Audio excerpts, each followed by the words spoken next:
न हो, काहे परेशान करत रहो? अरे देखो रुको मत हटाओ मत। ओहो भागल जाता नी।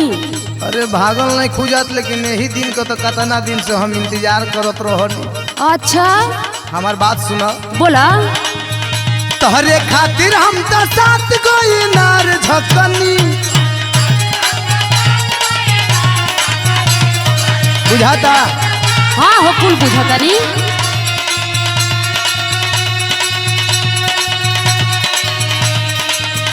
पापा दिन धके अइले कई रात तकनी,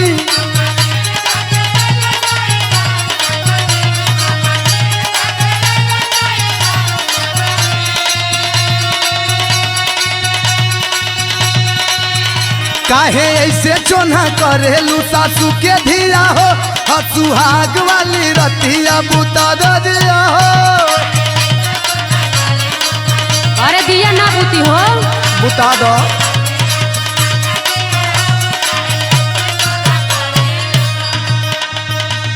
हमारो बतिया सुना। सुनावो जल्दी सुनावो। अभी से जिया पर घुंघूटा उठाव जनी हो,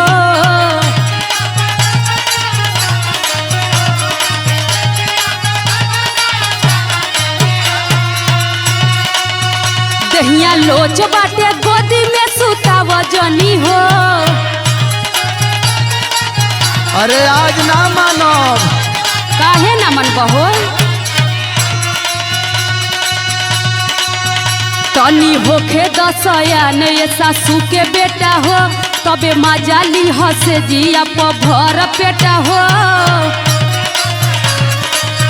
आपका दोहरा के सयान होइबू। अरे हाँ हो,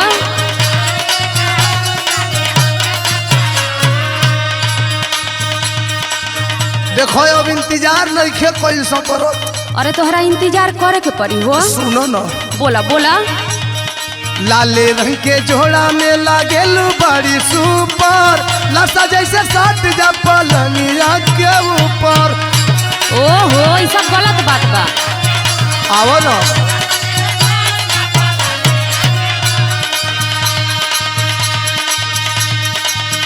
साहे भार हम तोहा के साहिब धनी हो,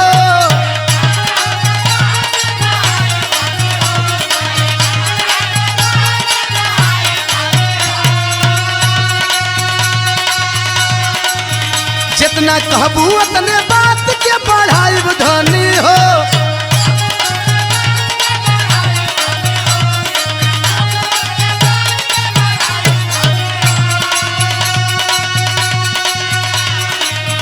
झूठे छुनुर मुनुर करेलू हम हाई पिया हो, सुहाग वाली रतियों बुता दो दियो हो। हम कह दे तनी ना कि ना बुताई। ना ना आज ना मानो।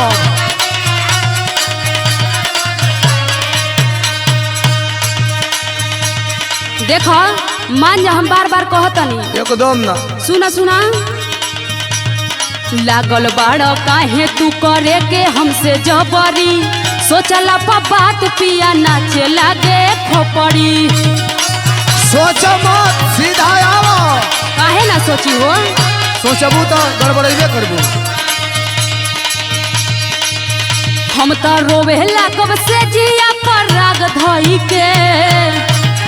ना ना देखो ऐसा मत करी है,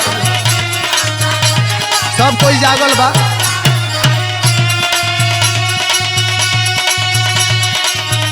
तू तो खुश होइबा हमारा के दुख दई के।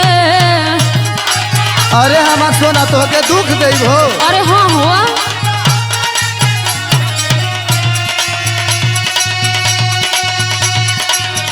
पहले होखे दा जवान ये सासू के बेटा हो, तबे मजाली हंस जिया बबर बेटा हो।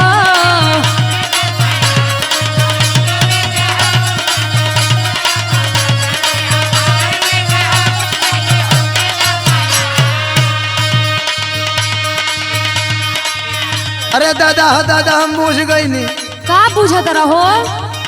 आजकल के लड़की बाड़ी ढेर एडवांस हो, छोटे पर ही सीख ले करे के रोमांस हो। अरे ये का कहत रहो? बुझत निकुल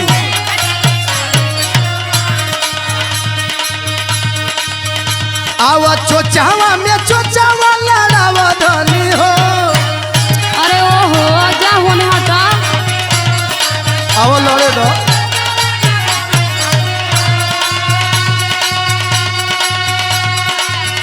तनी प्यार के समंदर देखावा धनी हो।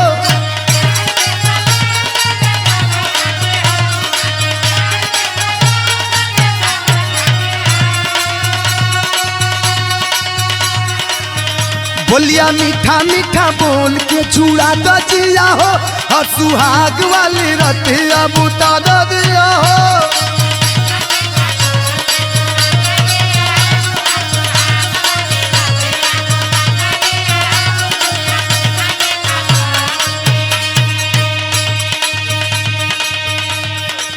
देखो हमारा बड़ी गुस्सा बरता, कहत नहीं तू बाहर चल जा। अरे सुहाग रात में खिसिया जाला, पागल हो काहे ना हो सुना का। रोहित राजेंद्र सैया सट नहीं भीरी, देवालाल हो पड़ल बड़ा कहे हमारा पीरी। तो मैंने दूसरा का धीरे जाई। हाँ हाँ तो का करबहो।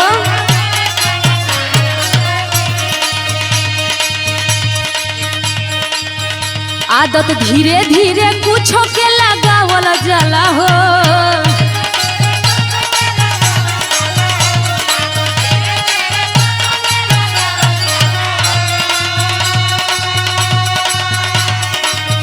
अपना मेहरी के ऐसे न सतावल जाला हो।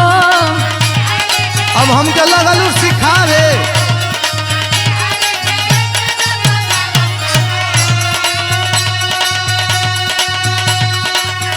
तनी उठे द तूफान ये सासू के बेटा हो, तबे मजा आई से जिया भर पेटा हो।